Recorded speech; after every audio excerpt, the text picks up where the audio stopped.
Last but not least இந்த படத்தினுடைய நாயகன். இங்கே வந்து எல்லாருமே சொன்னாங்க, இந்த படத்தில் நீங்களே இப்போ மேடையில் பார்த்துருக்கீங்க எத்தனை கதாபாத்திரங்கள் அப்படின்னு சொல்லிட்டு, அந்தந்த கதாபாத்திரத்துக்கு ஏற்ற மாதிரி அந்த ஸ்பேஸை கொடுத்து எல்லாருக்குமே அதை ரொம்ப சிறப்பாக செஞ்ச அவர் இந்த படத்தினுடைய நாயகன் மட்டும் கிடையாது, இந்த டீமினுடைய நாயகன் நான் நினைக்கிறேன். ஸோ திரு சந்தானம் அவர்களை அன்போடு பேச அழைக்கிறோம். எல்லாருக்கும் வணக்கம். ஆல்ரெடி 2 மணி நோக்கி போயிட்டுருக்கோம். நிறைய பேருக்கு பசிக்க ஆரம்பிச்சிட்ருக்கோன்னு நினைக்கிறேன். அதில் சேசு மாதிரி மாம்ஸில் கொஞ்சம் சுகர் பேஷண்ட் வேறு, மாத்திரை போடுற டைம் ஆகிட்டுருக்கோம். ஸோ அதனால் நான் ஸ்ட்ரைட்டாக சக்ஸஸ் மீட் நன்றி அப்படின்றது நம்ம ப்ரொடியூசர் விஸ்வா சாரில் ஆரம்பித்து ப்ரொடக்ஷனில் டீ கொடுக்கிற தம்பி வரைக்கும் நம்ம எல்லார் பேருமே சொல்லி ஆகணும். ஏன்னா எல்லாருடைய உழைப்பும் தான் இந்த படத்தினுடைய சக்ஸஸ். ஸோ எல்லாருக்குமே என்னுடைய மனமார்ந்த நன்றி. அப்புறம் கார்த்திக் எல்லாருமே சொன்ன மாதிரி ப்ரெஸ் அண்ட் மீடியா, நீங்கள் ஃபஸ்ட்டு ஷோ பார்த்துட்டு அன்றைக்கி நைட்டு டியூட் பண்ணது, இன்ஸ்டாகிராமில் நீங்கள் சப்போர்ட் பண்ணது, ரிவ்யூஸ்லாம் மார்னிங்கே சீக்கிரமாக சொன்னது, நிறைய ரிவ்யூஸ் பாசிட்டிவாக வந்தது. ஸோ இது எல்லாமே இந்த படத்துக்கு மிகப்பெரிய வெற்றி கொடுத்தது. ஸோ அதுக்கப்புறம் என்னுடைய உயிரினும் மேலான என் அன்பு சொந்தங்களாகிய ரசிகர்களுடைய சப்போர்ட். ஸோ தமிழ் சினிமா ரசிகர்கள் எல்லாருமே இதை ரொம்ப கொண்டாடி இருக்காங்க. ரொம்ப நல்லா போயிட்டுருக்கு. அப்புறம் இந்த படத்துக்குடைய மிகப்பெரிய வெற்றிக்கு காரணம் இங்கே உட்காந்துட்ருக்க எல்லாருமே தான். தனித்தனியாக எல்லாரும் பேரும் சொல்ல முடியாது. ஏன்னா நான் ஆஸ் எ ஹீரோவாக அந்த கேரக்டரை நான் ட்ராவல் பண்ணி போயிட்டுருக்கும்போது இவங்க அவங்களுடைய ஜாப் வந்து ரொம்ப நல்லா பண்ணாங்க. இவர்கிட்ட ஆரம்பித்து சார்ட்ட ஆரம்பித்து இங்கே உட்காந்துட்ருக்க எல்லாருக்கிட்டுமே நம்ம சொல்லலாம். ஸோ இவங்க எல்லாரும் நடித்து ஆடியன்ஸை கவர் பண்ணதான் இந்த படத்தினுடைய மிகப்பெரிய சக்ஸஸ், என்னுடைய நடிப்பை விட. ஸோ அவங்க எல்லாருக்குமே என்னுடைய மனமார்ந்த நன்றியை நான் தெரிவிச்சுக்கிறேன். அது மட்டும் இல்லாமல் இந்த படம் இல்லை, என்னுடைய எல்லா படங்கள்லையுமே என் கூட நடித்தவங்க எல்லாருமே இருப்பாங்க. எல்லா படங்களும் வித்தியாசமான கேரக்டர்ஸில் கண்டிப்பாக கூட ட்ராவல் பண்ணுவாங்க. ஸோ அது கண்டிப்பாக உறுதி. அதுக்கப்புறமா ஹீரோயின் அவங்க என் கூட இருப்பாங்களான்றதை நான் டைரக்டர்கிட்ட கேட்கணும். அடுத்த படத்தில் சொல்லிட்டாங்கண்ணே சரி, அடுத்த படத்தில் இப்போ இந்த படத்தில் நானும் மேகா ஆகாஷம் தான் மறுபடியும் பண்ணுறோம். சீன்ஸ் மட்டும் கொஞ்சம் டெவலப் பண்ணி வைப்பா. ஸோ எல்லாருக்கும் ஒன் செகண்ட் நன்றி நான் சொல்லிக்கிறேன். ஆல்ரெடி டைம் இல்லை. நீங்கள் பேசுகிறதா இருந்தால் கொஸ்டின்ஸ் எதனா இருந்தால் நம்ம கொஞ்சம் ஃபியூ கொஸ்டின்ஸ் மட்டும் நம்ம இன்ட்ராக்ட் பண்ணிக்கலாம். வந்துட்டீங்களா தலைவா?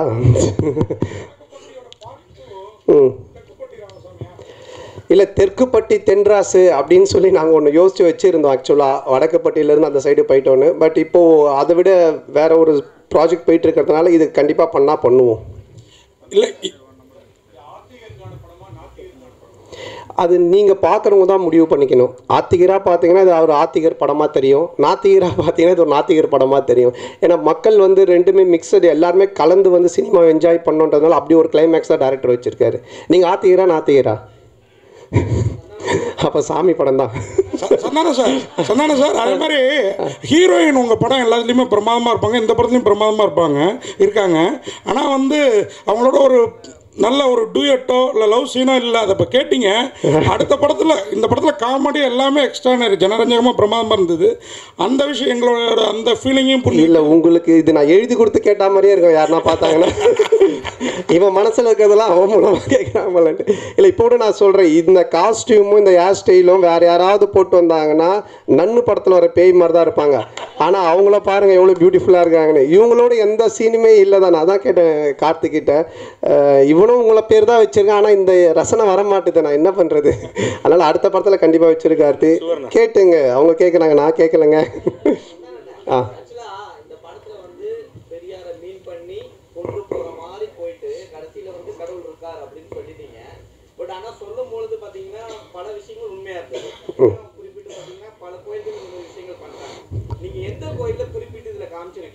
அதான் காமிச்சிருக்கேன், கண்ணாத்தா கோவில். இல்லை, நீ இந்த கொஸ்டினை வேறு மாதிரி மீன் பண்ணி கொண்டு போகிற போல். அந்த மாதிரி எந்த கோவில் எதையுமே நம்ம இது பண்ணல. எந்த கோவிலாக இருந்தாலுமே அதை வச்சு கடவுளை வச்சு காசு பண்ணுறவங்க மேலே தப்பு. அதே மாதிரி அந்த கடவுள் நம்பிக்கையை வச்சு அரசியல் பிரச்சனை பண்ணுறதும் தப்பு அப்படின்றது தான் காமிச்சிருக்கோம். உனக்கு எப்படி தோணுது? கடவுள் நம்பிக்கை இருக்கிறவங்களுக்கு இருக்குது, இல்லாதவங்களுக்கு இல்லை. ஸோ அதனால் அவங்க 2 பேருக்குமே அதை பொதுவாக தான் வச்சுருக்கோம். என்னை பொறுத்த வரைக்கும் இருக்குது. நான் சாமி கும்பிட்றவன், நான் ஆன்மீகவாதி, நான் வந்து கடவுள் நம்பிக்கை உடையவன். இப்போ கூட கயிறு கட்டிட்டு இருக்கேன். அதனால் என்னை பொறுத்த வரைக்கும் இருக்குது. இல்லாட்டி நான் சூளை வச்சுட்டு நிற்கவே மாட்டேன். அதனால் சார் இந்த படம் ரிலீஸுக்கு அப்புறம் இந்த முன்னாடியான அவர் கேட்டார்ல அந்த இஷ்யூ அது மக்களுக்கு கிளியர் ஆகிடுச்சுன்னு நம்புறீங்களா? ஆமாம், இல்லைனா இது வந்து வெற்றி படமாக இருக்காது. யாருமே சிரிச்சிருக்க மாட்டாங்க, கைத்தட்டி இருக்க மாட்டாங்க, ரிவ்யூஸ் நல்லா வந்திருக்காது. நீங்கள்லாம் வந்து பார்த்துட்டு பாராட்டி எழுதியிருக்க மாட்டீங்க. நீங்களே இந்த கேள்வி இப்போ கேட்டிருப்பீங்களா, வேறு ஏதாவது தான் எழுதியிருப்பீங்க. ஸோ அதனால் அது மக்கள் ஏற்றுக்கிட்டாங்க, மக்களுக்கு வந்து புரிஞ்சிடுச்சு இவங்க என்ன சொல்ல வந்திருக்காங்க. அதுவும் இந்த கண்டென்ட் இன்றைக்கி காமெடி பொறுத்த வரைக்கும் ஹாரர் காமெடி, அப்புறம் வந்துட்டு ஃபேமிலி காமெடி, இப்படி நம்ம லவ் ராம் காமெடிலாம் போகலாம். ஆனால் ஒரு சோஷியல் காமெடி பண்ணுறது ரொம்ப கஷ்டம். டைரக்டரால் ஈஸியாக பண்ணவே முடியாது. ஏன்னா சோஷியல் கண்டென்ட்டில் கை வைக்கும்போது ரொம்ப பார்த்து வைக்கணும். ஏன்னா 2 விதமான ஆட்களுமே இருப்பாங்க.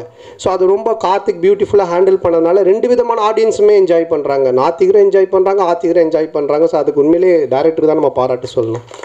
அதே மாதிரி கூல் சுரேஷ் இந்த கண்ணாடி நீங்கள் கொடுத்ததாக தான் சொன்னார். அதுக்கு அந்த கருப்பு பெயிண்ட் அடிச்சிருக்கலாம்ல படத்தில் வர்ற மாதிரி. உண்மைதான். இதோட அந்த கண்ணாடி யாரும் யூஸ் பண்ண மாட்டாங்கன்னு நினைக்கிறேன். திருப்பி நீ வாங்கி யூஸ் பண்ணி பரத் பண்ண மாட்டேன்ல. அது அவன் அப்படி தான் பிக் பாஸ் வந்து ஒருத்தர்கிட்ட ஒரு ட்ரெஸ் வாங்கி வந்திருக்கான். அவங்க பேர்லாம் சொல்ல மறந்துட்டான், கண்ணாடி மட்டும் சொல்லிட்டான் இவர்கிட்ட வாங்கினேன்ட்டு. அவனை பற்றி நீங்கள் பேசிக்கிட்டே இருக்கணும். அதுக்கு தான் அவன் ஏதோ ஒன்று பண்ணுறான், அதை கண்டுக்காதீங்க. அண்ணா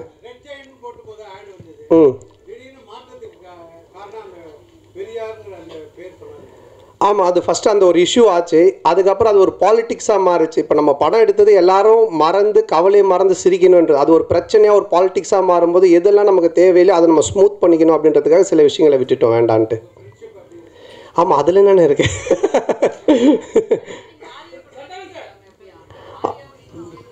ஆமாம், அதில் ஒரு ஹீரோயின் கிடச்சிட்டாங்க, இன்னொரு ஹீரோயின் மட்டும் கிடைக்கல. கொஞ்சம் அப்படியே பார்த்துக்கிட்டு இருக்கோம். எங்கே பத்திரிகை உலகின் நயன்தாரா மட்டும் இருக்கீங்க, அனுஷ்கா காணோம். அனுஷ்கா வரலையா? அதை விட முக்கியமான இதில் அண்ணா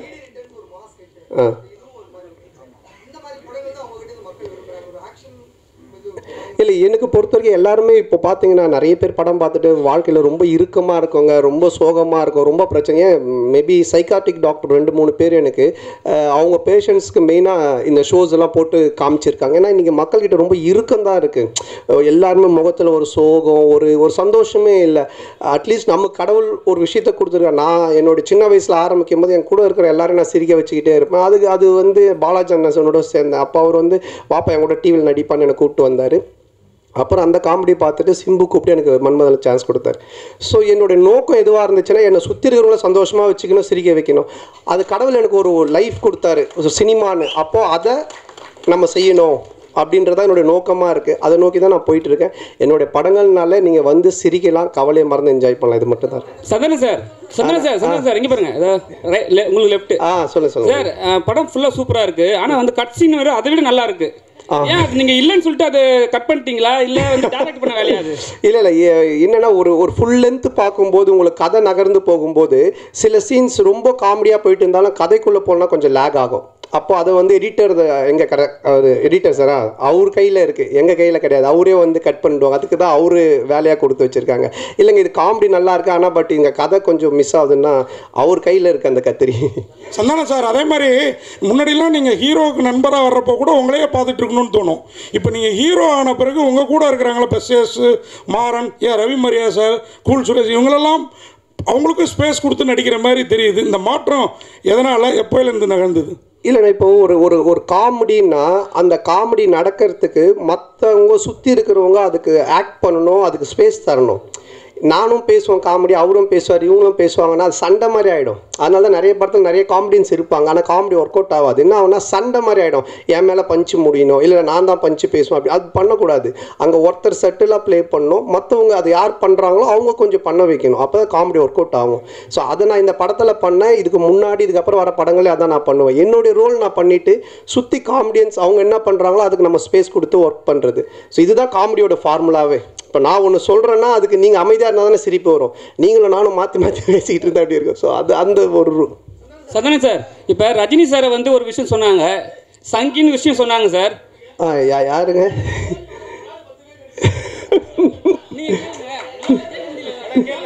சரி அண்ணன் கேட்டு முடியல. அண்ணன் கேளுங்க, நீங்கள் கேளுங்கண்ணே.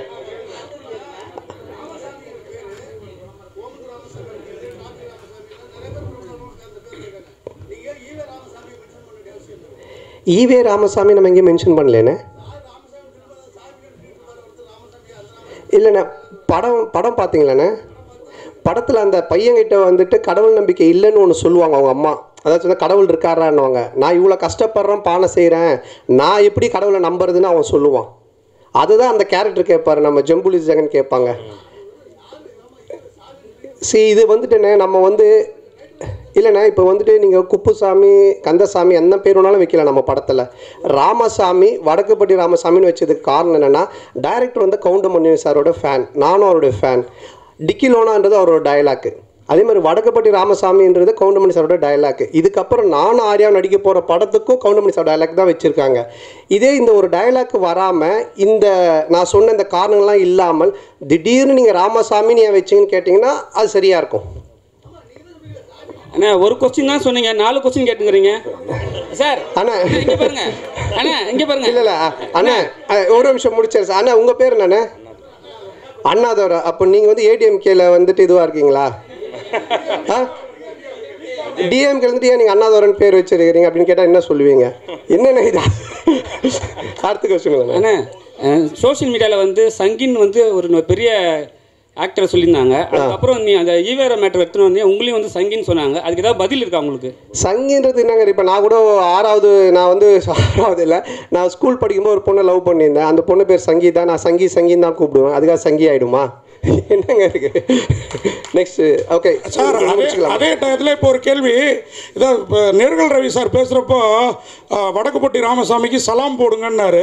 லால் சலாம் ரிலீஸ் ஆகிருக்கு, அடுத்த வாரத்தை நோக்கி போகிறதுனால அந்த டைலாகை யூஸ் பண்ணாரா தெரியலீங்களா? சார்கிட்ட தான் கேட்கணும் அவர் என்ன மீனிங்கில் சொன்னார் அப்படின்னு சொல்லிட்டு. ஆனால் ஏதாவது முடிச்சது லாஸ்ட் கொஸ்டினா?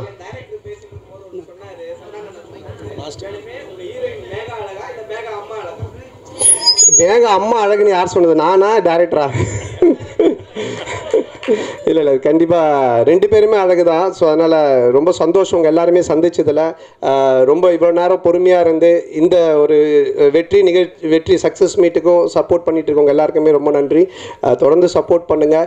நீங்கள் எனக்கு சப்போர்ட் பண்ணுறது, யாரெல்லாம் சிரித்து இந்த படம் பார்த்து என்ஜாய் பண்ணுறாங்களோ அவங்க எல்லாருக்குமே நீங்கள் சப்போர்ட் பண்ணுறதுக்கு சமமான ஒரு விஷயம். ஸோ எல்லாருக்குமே என்னுடைய மனமார்ந்த நன்றி. தேங்க்யூ. எல்லாருக்கும் வணக்கம். ஃபர்ஸ்ட்லி ரொம்ப நன்றி. 2015 நான் ஒரு படம் வந்து லீடாக நடிச்சிருந்தேன். அது ரிலீஸ் ஆச்சு. நல்ல கதை, நல்ல ரோல், ரொம்ப ஸ்ட்ராங்கான ஒரு கேரக்டர். பட் அன்ஃபார்ச்சுனேட்லி அது வந்து நல்லா போகலை. எல்லாமே நல்லா இருந்தும் நல்லா போகலை.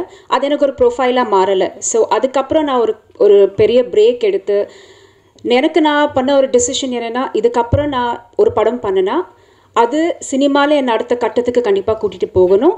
இல்லைன்னா அது வரைக்கும் வெயிட் பண்ணுறதுக்கு நான் ரெடி. ஸோ அந்த பேஷன்ஸ் மட்டும் நான் கடைப்பிடிச்சேன்.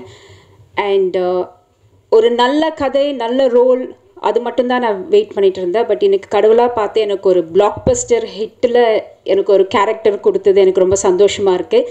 இன்றைக்கி ரொம்ப வருஷம் கழித்து இந்த மேடையில் நிற்க வச்ச என்னோடய டிரெக்டர் கார்த்திக், ப்ரொடியூசர் நட்ராஜ் அவர்கள் அண்ட் சந்தானம் சார் அண்ட் எல்லாருமே ரொம்ப ரொம்ப ரொம்ப நன்றி. நமக்கு ஒரு கட் ஃபீலிங் ஒன்று இருக்கும் பார்த்தீங்களா? ஸோ இந்த செட்டுக்குள்ளே நான் உள்ளே வரும்போது MS Bhaskar sir, Ravi sir and எல்லா ஆர்டிஸ்ட்டும் பார்க்கும்போது, ஸ்பெஷலி MS பாஸ்கர் சாரில் நடிச்சிட்டு இருக்கும்போது நான் முன்னாடி நின்று பார்த்துட்டு இருந்தேன். ஸோ அந்த மொமெண்ட்டில் எனக்கு ரொம்ப ஸ்ட்ராங்காக தோணின ஒரு விஷயம் வந்து, நான் கரெக்டான இடத்துல இருக்கேன், கரெக்டான சூழல், கரெக்டான ஆட்கள், இதை வச்சு நான் படிப்படியாக இன்னும் முன்னேறிட்டே போகணுன்னு எனக்கு ரொம்ப ஸ்ட்ராங்காக தோணுன ஒரு விஷயம். எல்லாமே நம்ம சுற்றி கரெக்டாக இருக்குன்னு முதல் தடவை எனக்கு தோணுது வந்து வடக்குப்பட்டி ராமசாமியில் தான். ஸோ இந்த ப்ராஜெக்டில் நானும் இருக்கேங்கிறதுல ரொம்ப சந்தோஷமாக இருக்குது. எல்லாரும் எனக்கு சொன்ன ஒரு விஷயம் என்னென்னா, ஜாக் நீங்கள் எப்படியாச்சும் ஒரு ஹிட் படத்தில் நடிச்சிட்டிங்கன்னா ரெக்கக்னிஷன் வரும்னு. பட் எனக்கு நான் பிளாக் பஸ்டர் படத்தில் இருக்கேங்கிறதுல I feel extremely happy and proud. And என் கூட இப்போ நான் தான் இங்கே வந்து நான் முன்னாடி சொன்ன மாதிரி ஐம் அன் அப்கமிங் ஆர்டிஸ்ட், இண்டஸ்ட்ரிக்கு புதுசு. இங்கே இருக்க அத்தனை பேருமே எஸ்டாப்ளிஷ்டான ஆர்டிஸ்ட். இவங்க எல்லாரோடையும் சேர்ந்து நானும் இதில் ஒரு பாட்டாக இருக்குங்கிறதே எனக்கு ரொம்ப சந்தோஷமாக இருக்குது. மறுபடியும் வாய்ப்பு கொடுத்த எல்லாருக்குமே ரொம்ப ரொம்ப நன்றி. அண்ட் நான் கரியர் ஆரம்பிச்சதுலேருந்து இன்னி வரைக்குமே என் கூட நின்று சப்போர்ட் பண்ணிகிட்ருக்க அத்தனை பேருக்குமே ரொம்ப நன்றி. எல்லாருக்கும் வணக்கம். ஓகே, ஸோ ஆனஸ்ட்டாக நான் பெரிய ஸ்பீச் எல்லாம் ப்ரிப்பேர் பண்ணல. நான் ஆல்பன் கிட்ட கேட்டப்போ 2 லைன் போதும் எல்லாருக்கும் வந்து உங்கள் ஹார்ட்ஃபெல் தேங்க்யூ சொல்லணும். So first thank you to my amazing cast and crew. ஏன்னா இந்த ஜேர்னி எனக்கு ரொம்ப ரொம்ப ஸ்பெஷல். அவங்க சொன்ன மாதிரி ரொம்ப கஷ்டமாக இருந்தது எனக்கு ஷூட்டிங் டைம் பிகாஸ் என் பாட்டினால். பட் ஐ திங்க் இவங்க எல்லோரும் சப்போர்ட் இருந்தது அண்ட் ஐ திங்க் அவங்க எல்லோரும் என்னை நல்லா பார்த்துக்கிட்டாங்க. ஸோ அதுக்கு first thank you to every one. And mainly media and ப்ரெஸ்க்கு ஒரு பெரிய தேங்க்யூ. ஐ திங்க் உங்கள் பாசிட்டிவிட்டி தான் ஃபர்ஸ்ட் இந்த படத்தோடைய சக்ஸஸ் ஸ்டார்ட் பண்ணி விட்டது. அண்ட் ஆஃப்கோர்ஸ் ஆடியன்ஸ்க்கு ஒரு பெரிய பெரிய தேங்க்யூ. ஏன்னா ஒரு வாட்டியில் 2 வாட்டி நிறைய பேர் என்னை டேக் பண்ணி 4-5 வாட்டி இந்த படம் பார்த்தாங்க. லைக் ஒரு நல்ல ஃபிலிம் பண்ணுறது is in our hands. But அவங்க தியேட்டருக்கு வரலன்னா I don't think success would even happen. So thank you to all of you. And ஏடிஸ் thank you all so much for taking care of me and mainly Karthik, director, Natraj sir, People Media Factory and Santanam sir, thank you. இந்த experience எனக்கு எப்போவுமே ரொம்ப ஸ்பெஷலாக இருக்கும். And இந்த படம் is very very close to my heart. So I'm very happy that நான் ஃபர்ஸ்ட்லேருந்து ஸ்கிரிப்ட் கேட்டு போய் this is I believed in this film and தெரியாது ஏதோ ஒரு பாசிட்டிவ் வைப் எப்போவுமே இருந்தது. So thank you to every one for இந்த ஃபீலிங் ரொம்ப நல்லா இருக்குது. So thank you.